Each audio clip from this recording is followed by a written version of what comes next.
In this video, we will start a new exercise which is 3.3. So in this exercise, the first question is for A equals to 1, 2, 3, 4. यानी कि so A set given and the elements are 1, 2, 3 and 4. Find the following relations in set A. State the domain and range of each relation. यहाँ पे हमारे पास एक condition given है and set given है A. अब हमने क्या करना है, इसकी डोमेन एंड रेंज फाइंड करनी है, बट यहाँ पे हमारे पास कंडीशन गिवन है. So what is the condition? y equals to x, यानी कि जो y की वैल्यूज़ हैं वो x के इक्वल हैं. सो हमारे पास जस्ट वन सेट गिवन है A. सो हम रिलेशन कैसे फाइंड करते हैं? A मल्टीप्लाई A, यानी कि A के सेट को A के सेट के साथ मल्टीप्लाई करेंगे, यानी कि 1, 2, 3, 4. ये जो हमारे पास 1, 2, 3 एंड 4 है, ये मल्टीप्लाई होगा with its on elements 1, 2, 3 and 4. तो हमारे पास पेयर्स बनते हैं रिलेशन में. 1 का 1 के साथ पेयर, दैन 2 का 2 के साथ पेयर, 3 का 3 के साथ एंड 4 का 4 के साथ. 1 बेसिकली सेकंड सेट के सारे एलिमेंट्स के साथ पेयरिंग होगी 1 की, दैन 2 की सेकंड सेट के सारे एलिमेंट्स के साथ पेयरिंग होगी, दैन 3 एंड 4. इस तरह हमारे पास पेयरिंग होती है जैसे 1, 1, 1, 2, 1, 3, 1, 4, दैन 2, 1, 2, 2, 2, 3, 2, 4, 3, 1, 3, 2, 3, 3, 3, 4, 4, 1, 4, 2, 4, 3 एंड 4, 4. ये हमारे पास पॉसिबल पेयर्स बनते हैं अगर हम A को A के साथ मल्टीप्लाई करें. बट कंडीशन क्या गिवन है? y इक्वल्स टू x, यानी कि जो y के एलिमेंट्स हैं वो x के इक्वल होने चाहिए. y क्या होता है सेट में?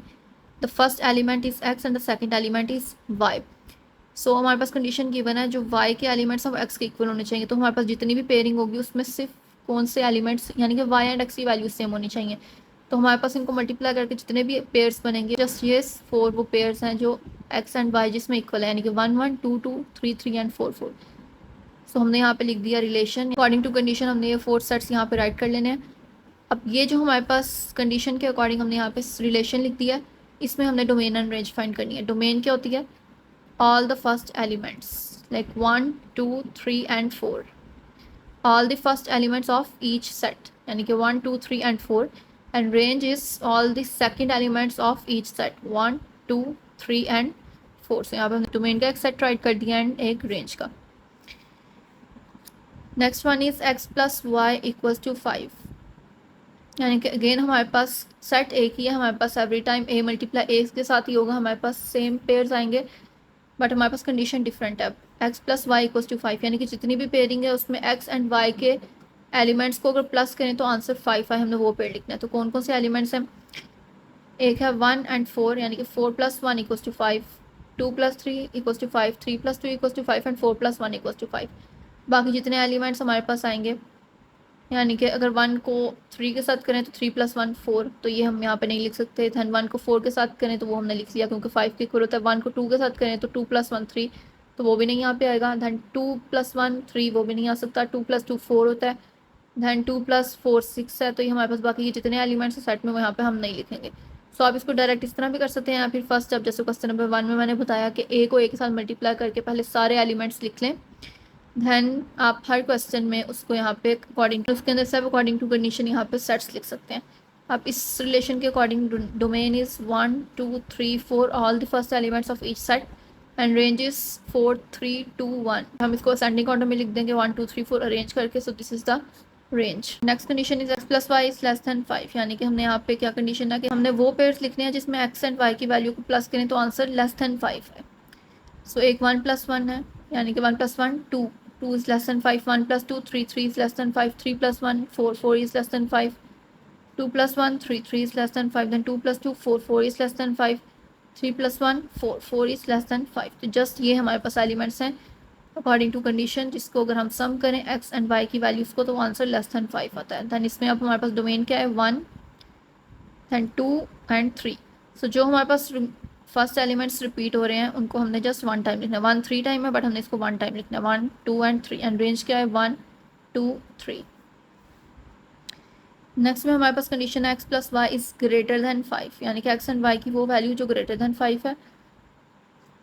तो ये हमने सारे पेयर्स यहाँ पे लिख दिए हैं जिनको सम करेंगे x एंड y की वैल्यूज़ को तो आंसर ग्रेटर दैन 5 आता है. अब इसमें से डोमेन है अरेंज करके लिख देंगे 2, 3 एंड 4. एंड रेंज में सेकंड एलिमेंट्स आते हैं, यानी कि 4, 3, 2. उसको भी अरेंज करेंगे, यानी कि 2, 3 एंड 4.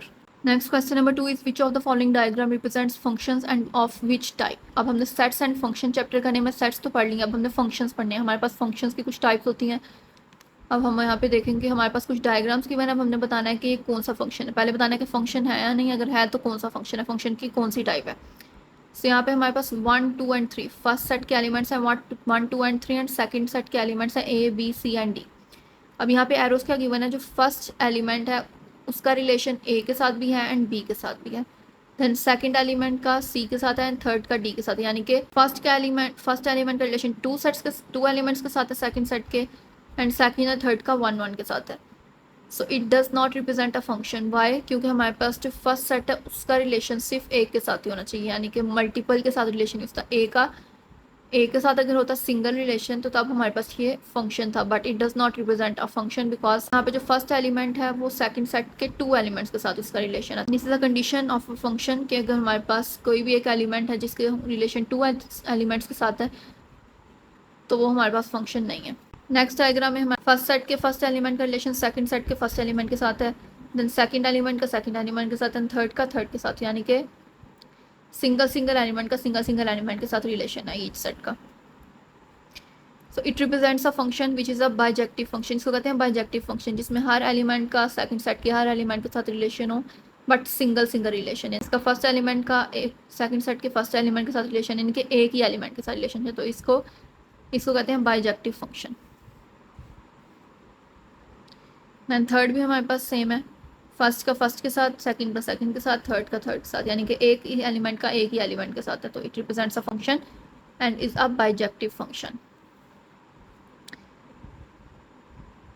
फोर्थ वन है हमारे पास 3 एलिमेंट्स है फर्स्ट सेट के एंड 3 एलिमेंट्स है सेकंड के। जो फर्स्ट सेट का फर्स्ट एलिमेंट है उसका रिलेशन है सेकंड सेट के फर्स्ट एलिमेंट के साथ, जो फर्स्ट सेट का सेकंड एलिमेंट है उसका भी रिलेशन सेकंड सेट के फर्स्ट एलिमेंट के साथ है, और जो फर्स्ट सेट का थर्ड एलिमेंट है उसका रिलेशन सेकंड सेट के थर्ड एलिमेंट के साथ है। Represents a function and it's an into function. ये भी फंक्शन की एक टाइप है विच इज इनटू फंक्शन। ये फंक्शन क्यों है?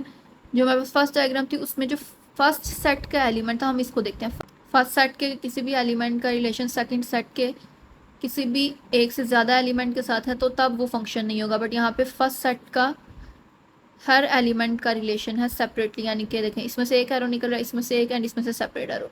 अब यहाँ पे जो सेकंड सेट है इसका सेकंड एलिमेंट का रिलेशन किसी के साथ नहीं है, लेकिन क्योंकि सेकंड सेट है तो हम इसको नहीं देखेंगे, फर्स्ट सेट को देखेंगे। फर्स्ट सेट का देखें एल का एक सेपरेट रिलेशन है, एम का सेपरेट है एंड थर्ड एलिमेंट का सेपरेट है। जो फर्स्ट डायग्राम हमने देखी थी उसमें यहाँ पे फर्स्ट एलिमेंट का रिलेशन था सेट का 2 डिफरेंट एलिमेंट्स के साथ, यानी कि एल का एक्स के साथ भी था, एल का वाई के साथ भी था, तो वो फंक्शन नहीं होता। लेकिन यहाँ पे एल का एक्स के साथ है और एम का भी एक्स होता है। इस तरह हो सकता है कि 2 डिफरेंट एलिमेंट्स का रिलेशन सेकंड सेट के सेम एलिमेंट के साथ हो, तो ये भी एक टाइप है विच इज इनटू फंक्शन। अगर यहाँ पे एल का एक्स के साथ भी होता और एल का वाई के साथ भी होता, ये हमारे पास फंक्शन नहीं था।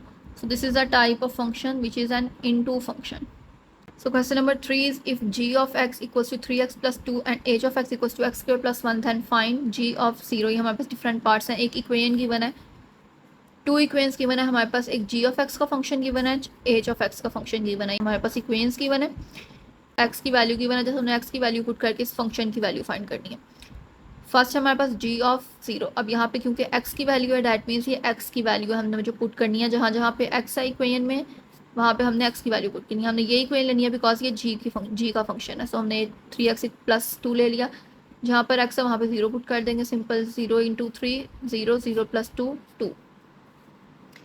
नेक्स्ट अगेन g का फंक्शन है तो यहाँ पे g ऑफ -3 यानी कि -3 की वैल्यू पुट करेंगे x की जगह पे, जहाँ जहाँ पे x है, -3 into 3 -9 plus 2 equals to -7। Third again g का फंक्शन है, यहाँ पे x की जगह पे 2/3 पुट करना है, 3 से cancel, 2 plus 2 equals to 4।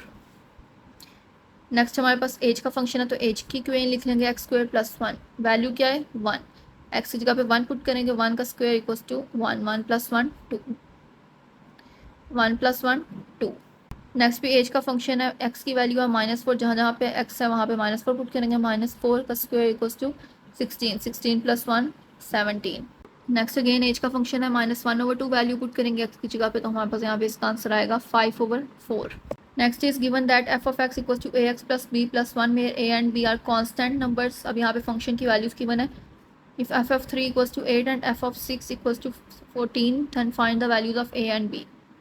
Simple एक इक्वेशन गिवन है, इसमें हमने 1 बाय 1 वैल्यूज पुट करनी है, जैसे हमने क्वेश्चन नंबर 3 में किया। 3 एक दफ़ा x की वैल्यू 3 एंड एक दफ़ा 6 and simple a and b की वैल्यूज फाइंड करनी है। तो फर्स्ट हमने यहाँ पे इक्वेशन लिख दिया, पहले हम एक्स की वैल्यू पुट करेंगे 3 पुट करके जहाँ पर एक्स है वहाँ पे 3 पुट करेंगे, तो हमारे पास ये फर्दर सॉल्व नहीं हो सकता। 3a + b = 7, इसको इक्वेशन नंबर 1 का नेम दे देंगे। सेकंड वैल्यू हमारे पास 6, तो यहाँ पे हम 6 पुट करेंगे, एक्स की जगह पे 6 पुट करके हमारे पास आएगा 6a + b = 13। ये 2 इक्वेशंस आ गई। इक्वेशन 1 को सब्ट्रैक्ट करेंगे इक्वेशन 2 में से, जब सब्ट्रैक्ट करते हैं माइनस का साइन आता है तो अंदर की सारी टर्म्स की वैल्यूज चेंज हो जाती हैं। जब वैल्यूज चेंज होंगी तो +b - b कैंसिल हो जाएगा। 6a - 3a which is equal to 3a = 6, so a = 2। अब a की वैल्यू आ गई, इसको इक्वेशन नंबर 1 में पुट करते हैं। इक्वेशन हम सॉल्व करते हैं, a की वैल्यू जब आती है उसको दूसरी इक्वेशन में पुट कर देते हैं सेकंड की वैल्यू के लिए। सो जहाँ पे a है वहाँ पे a की वैल्यू पुट करेंगे एंड सिंपल हमारे पास आ जाएगा b = 1। क्वेश्चन नंबर 5 भी सिमिलर है। जी एक्स का यहाँ पे फंक्शन गिवन है ax + b + 5, एक वैल्यू x की गिवन है -1 एंड एक गिवन है 2। लास्ट क्वेश्चन की तरह सॉल्व करेंगे। इक्वेशन गिवन है, x की वैल्यू पहले -1 पुट करेंगे, जहाँ जहाँ पे x है -1 पुट किया, तो g ऑफ -1 की वैल्यू क्या गिवन है 0, तो g ऑफ -1 की जगह पे 0 पुट करेंगे एंड हमारे पास इक्वेशन क्या आ जाएगी b - a = -5 which is equation number 1। Second value है हमारे पास x की 2, x की वैल्यू पुट करेंगे 2, सो यहाँ पे हम g ऑफ 2 की वैल्यू है 10, इसकी जगह पे रिप्लेस करेंगे 10, so equation number 2 is 2a + b = 5। अब इन दोनों इक्वेशंस को सब्ट्रैक्ट कर लेंगे। इन दोनों इक्वेशंस को जब सब्ट्रैक्ट करेंगे तो a की वैल्यू आ जाएगी 10/3, इसको इक्वेशन नंबर 1 में पुट करेंगे, a की जगह पे a की वैल्यू पुट करेंगे, यहाँ पे एलसीएम लेंगे फ्रैक्शन का, सो आंसर इस b की वैल्यू क्या आ जाएगी -5/3। Question number 6 is consider the function defined by function given है एंड इस फंक्शन की वैल्यू गिवन है, यानी कि सिंपल हमने इसकी जगह पे वैल्यू पुट करनी है 32, एफ ऑफ एक्स की जगह पे वैल्यू पुट करेंगे 32, +1 शिफ्ट हो जाएगा लेफ्ट साइड पे, 32 - 1 = 31 एंड 5 मल्टीप्लाई और एक्स के साथ डिवाइड हो जाएगा 31 के साथ, सो एक्स की वैल्यू क्या आ जाएगी 31/5। Question number 7 is consider the function, again function given है, सी एंड डी की वैल्यूज फाइंड करनी है। एक्स की वैल्यू हम क्या पुट करेंगे, एक दफ़ा 1 एंड एक दफ़ा -2।